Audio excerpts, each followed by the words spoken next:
హ్మ్. సో, ఈరోజు వ్యవసాయ క్షేత్రంలో ఉన్నాం. ఇది మైథిలి వ్యవసాయ క్షేత్రము. ఆహ్, ఇదంతా గూడా ఒకసారి రౌండ్ చూపి. చక్కటి ప్రకృతి మధ్యన, పంట పొలాల మధ్యన. ఈరోజు ఇక్కడికొచ్చి ఒక 55 బొప్పాయి మొక్కలు నాటామనమాట. సో, నాకు ప్రకృతి వ్యవసాయం అన్న, ప్రకృతి అన్న నాకు చాలా ఇష్టం. అయితే దాంతో ఉండే అవకాశం నాకు రాలే. వెళ్తాను.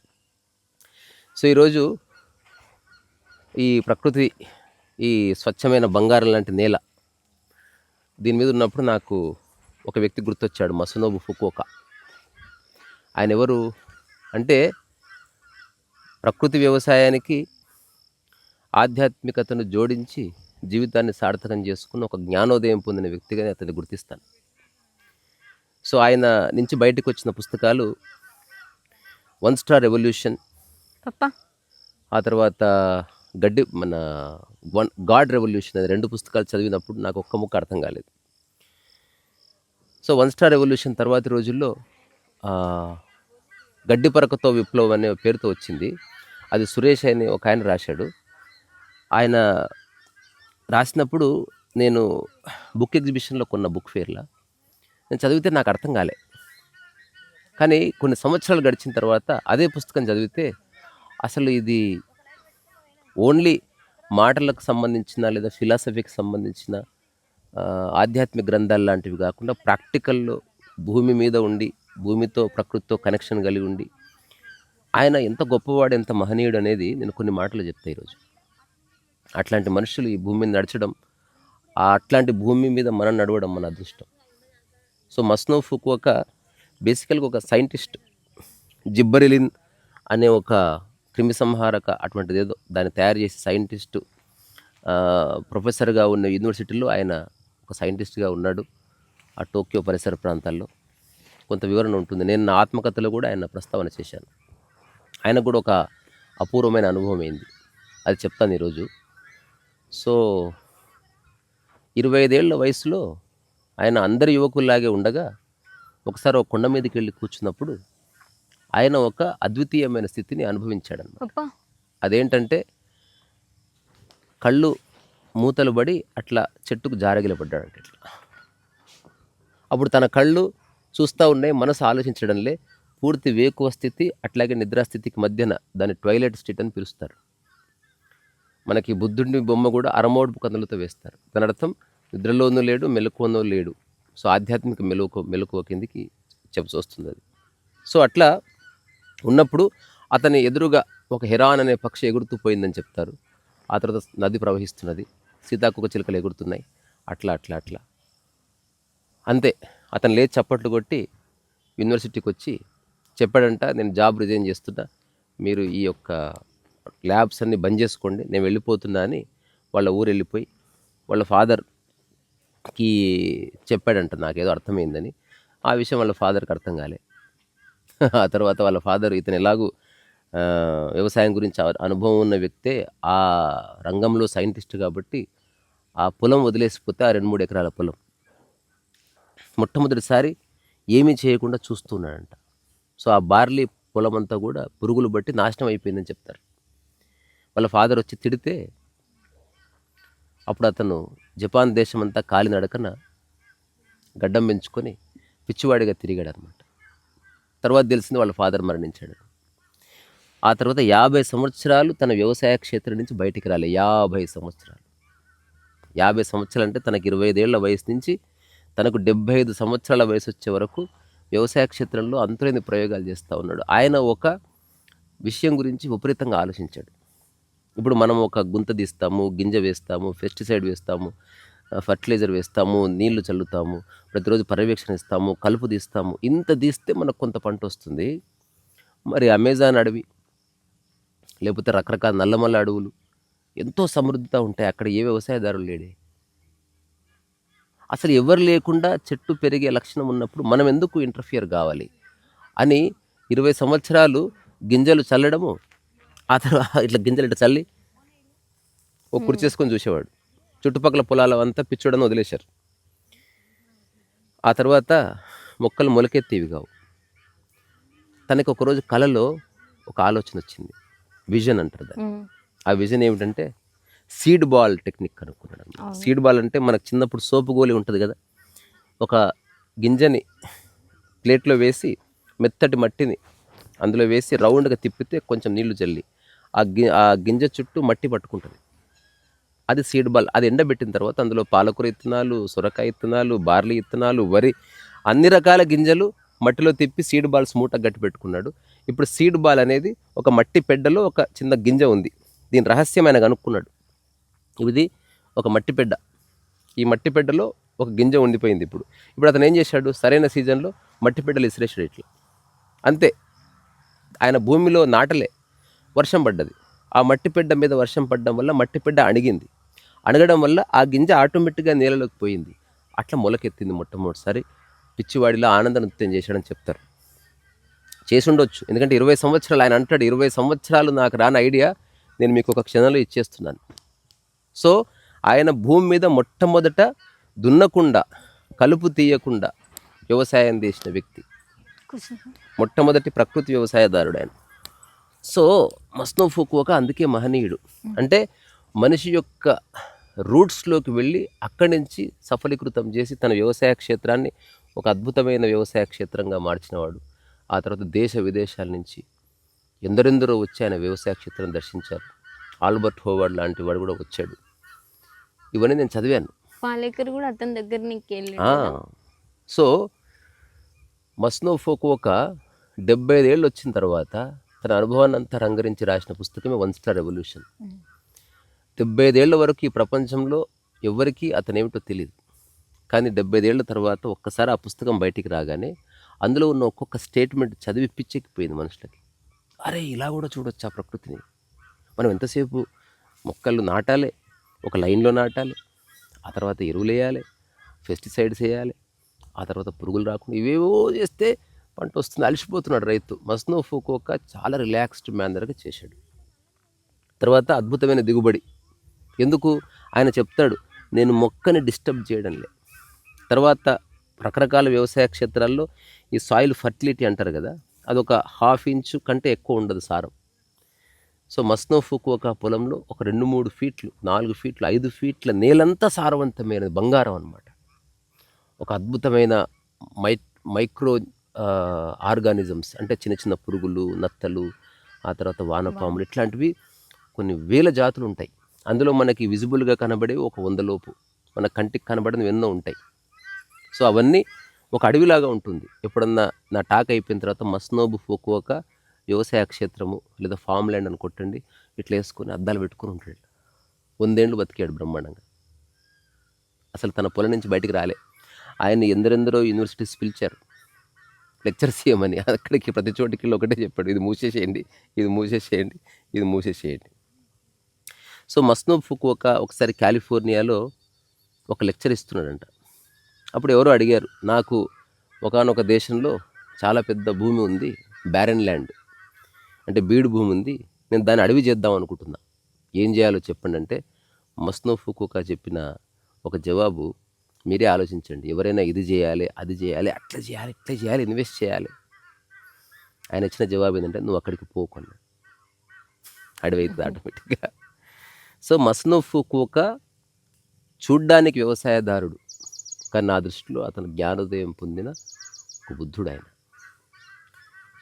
ఆయన్ని పోయేట్ కూడా అద్భుతమైన పోయమ్స్ రాశాడు. మళ్ళీ ఎప్పుడైనా ఆయన పోయమ్స్ మీద ఒకటి పాడ్కాస్ట్ చేస్తాను. తర్వాత గాడ్ రెవల్యూషన్లో అసలు ఎడారిని కూడా ఒక బంగారు నేలగా ఎట్లా మార్చొచ్చు, ఏమాత్రం సారం లేని నేలని సారవంతం ఎట్లా తీసుకురావచ్చు అని తను ప్రయోగాత్మకంగా చేసి చూసిన వ్యక్తి. Very practical man. ఆయన భారతదేశం కూడా వచ్చాడు. చెట్లను చూసి చెట్లు ఆరోగ్యంగా లేవని చెప్పాడు. అందరు ఆశ్చర్యపోయారు, బాగున్నాయి కదా అంటే ఆయన ఒక చిన్న చిట్కా ఇచ్చాడు అనమాట. ఏ చెట్టు అయితే మనిషి చేత టచ్ చేయబడుతుందో అది కాస్త అనారోగ్యానికి లోనవుతుంది. మనిషి ఏం చేస్తాడు, కొమ్మలిరుస్తాడు. మస్నో ఫుకువోకా ఎప్పుడు ట్రిమ్మింగ్ చేయలే. ఎందుకంటే మనిషికి డబ్బు కోసం వ్యవసాయాన్ని ఉపయోగించుకుంటున్నాడు. మనం చాలా కష్టపడి 100 క్వింటాలు పండించే చోట ప్రకృతి న్యాచురల్గా ఒక 20 క్వింటాలు ఇస్తుంది, అది చాలా అంటాడు. కానీ ఈ 100 క్వింటాలలో ఉండే సారము కంటే ఆ 20 క్వింటాల్లో ఉండే సారము, ఆ శక్తి చాలా ఎక్కువ అని చెప్తాడు. సో అందుకే ఆయన తన వ్యవసాయానికి ఒక అద్భుతమైన పేరు పెట్టాడు.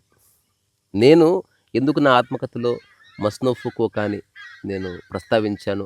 నా తర్వాత మస్నో ఫుకువోకా తర్వాత ఇంకొక వ్యక్తి పేరు మాత్రమే నా ఆత్మకథలో ప్రస్తావించిన. ప్రపంచంలో కోటాను కోట్ల మంది ఉన్నారు. సో వాళ్ళిద్దరితో నేను కోరిలేట్ అయ్యాను. కృష్ణమూర్తి, ఓషో వాళ్ళంతా చాలా గొప్పవాళ్ళు. మస్నో ఫుకువోకా ప్రకృతి మనిషి, నేలతో సంబంధం కలిగి ఉన్న మనిషి. అట్లాగే చువాంగ్సు అనే వ్యక్తి గురించి కూడా ప్రస్తావన చేశాను. అందులో నేను ఒక చిన్న రాశాను ఏంటంటే, వాళ్ళు నాలాగే బతికుండవచ్చు అని రాసి మళ్ళీ బ్రాకెట్లు రాశాను, వాళ్ళలాగే నేను బతుకుతున్నాను యాక్చువల్లీ. అది కాపీ కొట్టి కాదు. There is some cosmic coincidence. అది అనుకోకుండా జరిగింది. నేను ద బుక్ ఆఫ్ చువాంగ్సు అనే పుస్తకం చువాంగ్సు రాయకపోయి ఉంటే నేను రాసి ఉండేవాడిని కూడా అందులో రాసుకున్నాను.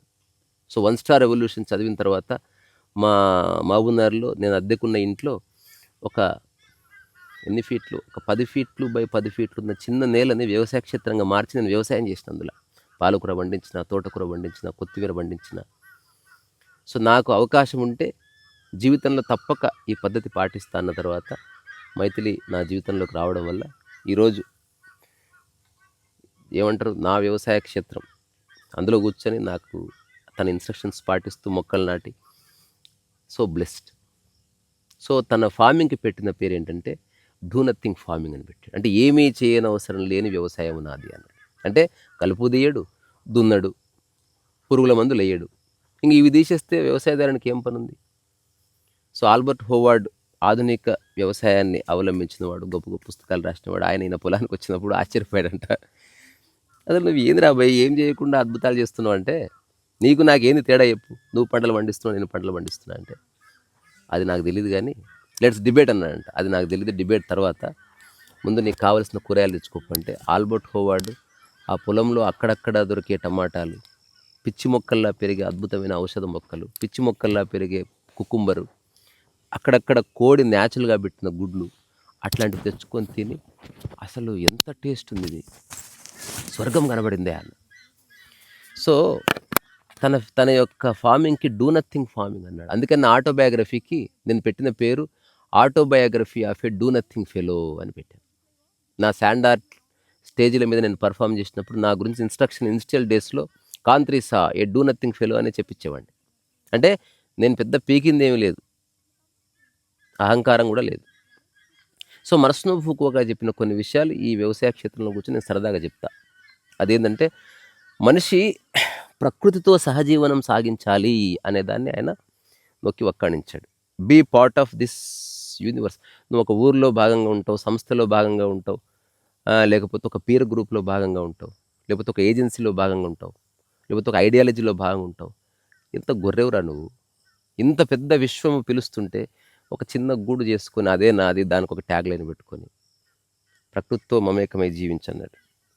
రెండోది, నువ్వు నిజంగా వ్యవసాయం అర్థం చేసుకోవాలంటే you don't have to do anything, understand nature. So ఏమీ చేయకపోవడం అంటే అలసత్వము కాదు, సోమరితనము కాదు, ఎంత చేయాలో అంత చేయాలి అని తెలుసుకున్నాను కాబట్టి అంటాడు. సో మస్నో ఫుకువోకా అంటే ఏమంటాడంటే, ప్రకృతిని అర్థం చేసుకోవడం అంటే మనల్ని మనం అర్థం చేసుకోవడమే. ఒక మొక్కను చూసి ఆ వ్యవసాయదారుడు మానసికంగా ఎంత ఆరోగ్యంగా ఉన్నాడో చెప్పొచ్చు అని చెప్తాడు. సో మనిషి ప్రకృతికి యజమానివి కాదు. You cannot say I own this land. అట్లా కాకుండా I and land belong to the existence. అంటే నేను భూమికి యజమానిని కాదు. నువ్వు ఎవడు రా కౌన్స్గా గొట్టంగానే నువ్వు యజమాని చెప్పుకోవడానికి? అది డాటాలో డాక్యుమెంట్లో ఉంటుంది. బట్ రియల్గా నువ్వు భూమికి చెందిన వాడివి, యజమానివి కాదు. సో ఇట్లా తన పుస్తకాల్లో రాశాడు. సో ప్రకృతిని మార్చాలని ప్రయత్నించకు, దానికి ఒక సహజ మార్గాన్ని ఏర్పాటు చేయంటాడు. సో త్వరలో ఇక్కడ ఒక గోశాల వస్తుంది. ఆ తర్వాత అక్కడ ఎందుక పాలకూర, కొత్తిమీర, ఆ తర్వాత ఇట్రా బెట పాలకూర, కొత్తిమీర, ఆ తర్వాత గోంగూర, ఆ తర్వాత చెన్నంగి. సో ఇవన్నీ వచ్చాయి, చూశాను. సో నేను నెక్స్ట్ ఒక ఎవ్రీ మంత్ ఒకసారి అందరిని ఇన్వైట్ చేస్తే ఇక్కడికి. అదేంటి, with small reasonable terms and conditions.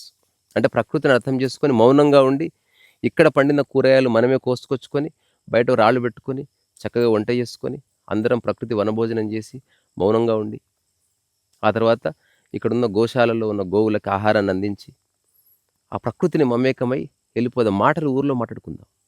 ఇది నేను ప్రయోగం చేస్తా తప్పకుండా. ఆ తర్వాత సంపూర్ణత అన్నది ఎక్కడ బయట లేదు. అది ప్రకృతిలో సంపూర్ణత ఉంది, నువ్వు దాంట్లో భాగమవు చాలు అని చెప్తాడు. ఎంత గొప్ప స్టేట్మెంట్స్ ఇవి. ఈ 1 స్టార్ రెవల్యూషన్ అనే పుస్తకం ప్రపంచాన్ని ఉర్రూతలూగించింది. నేను నా జీవితంలో దాన్ని ఒక నిజమైన ఆధ్యాత్మిక గ్రంథం, ఆచరణాత్మకమైన ఆధ్యాత్మిక గ్రంథంగా అభివర్ణిస్తాను. ఓషో కొన్ని పుస్తకాలను చెప్పాడు, they are far better than Bible అని ఒక చిన్న స్టేట్మెంట్ ఇచ్చాడు. అంటే ఎట్లా? ఆధ్యాత్మిక గ్రంథాలన్నిటిలోకి రాజుల్లాంటి పుస్తకాలు ఉన్నాయి, కానీ అవి ఒక మామూలు సాదాసీదా మనుషులు రాశాడు, ప్రవక్తలు రాయలేదు కాబట్టి అవి ఎక్కువగా ప్రాచుర్యం పొందలే. అందులో మిర్దాద్ అనే మైఖేల్ నైమి రాసిన పుస్తకం, బ్రదర్స్ కర్మజోవ్ అనే పుస్తకం ఫ్యోదోర్ దోస్తోయెవ్స్కీ రాసింది. అట్లా నేను నా వ్యక్తిగత అనుభవంతో చెప్తున్నా, మీ జీవితంలో 1 స్టార్ రెవల్యూషన్ అది తెలుగులో అదృష్టవశాత్తు ట్రాన్స్లేట్ చేయబడ్డది. దాని పేరు గడ్డి పరకతో విప్లవం. అంటే ఒక చిన్న గడ్డి పరకతో ఒక విప్లవాన్ని సృష్టిస్తా నేను అని ఒక అద్భుతమైన టైటిల్ పెట్టాడు. సో మస్నూఫుకు ఒక విషయాన్ని చెప్తాడు. అదేంటంటే, మనకు జ్ఞానం పెరుగుతున్న కొద్దీ మనకి ఎంత తెలియదో తెలుస్తుంది అని చెప్తాడు. ఇది ఎలా ఉందంటే, ఒకప్పుడు ఊర్లో ఉన్నవాడు ఊర్లోనే తిరిగాడు, ఊరే ప్రపంచం అంతా అనుకున్నాడు ఒక ఆదిమానవుడు. తర్వాత మొట్టమొదటిసారి చెప్పులు వేసుకొని ఊరు దాటితే తెలిసింది ఇంకో ఊరు వచ్చింది. అట్లా తిరగగా అంతులేనంత పెద్దగా ఉందిరా నాయన. సో ఏమీ తెలియని వాడు నాకు తెలిసింది క్లెయిమ్ చేస్తాడు, చాలా తెలుసుకున్నవాడు నాకు తెలిసింది కొంత అని క్లెయిమ్ చేస్తాడు.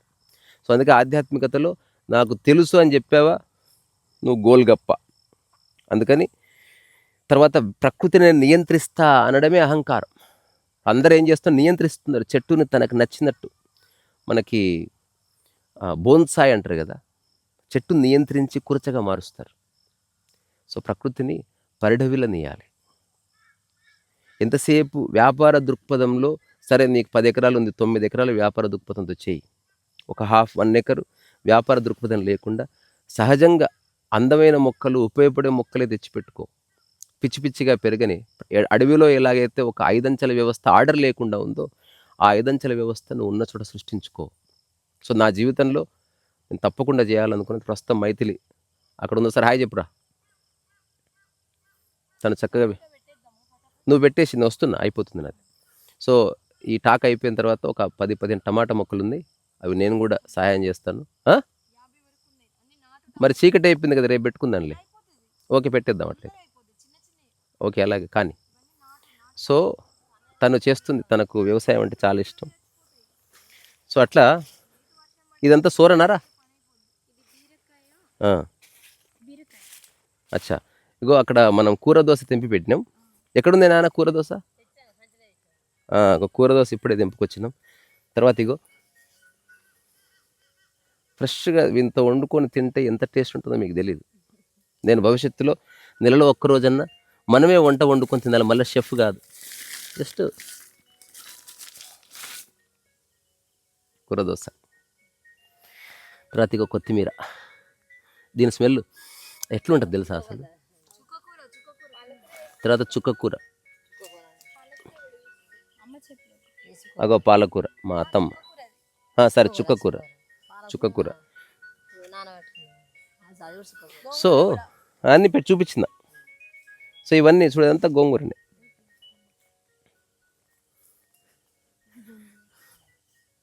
మనకు మంచి ఒక 2-3 పాటలు గుర్తొస్తున్నాయి వంటకు సంబంధించి, వ్యవసాయానికి సంబంధించి. ఆడుతూ పాడుతూ పని చేస్తుంటే అలుపు సొలుపేమున్నది, అందరం ఒకటై చేయి గలిపితే అది ఏమరా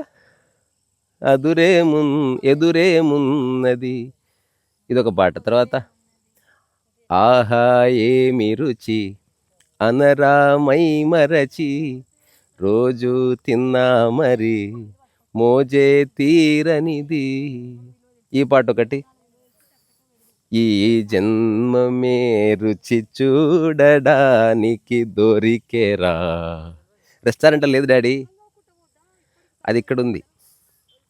సో నేను తప్పకుండా ప్రయత్నం చేస్తా.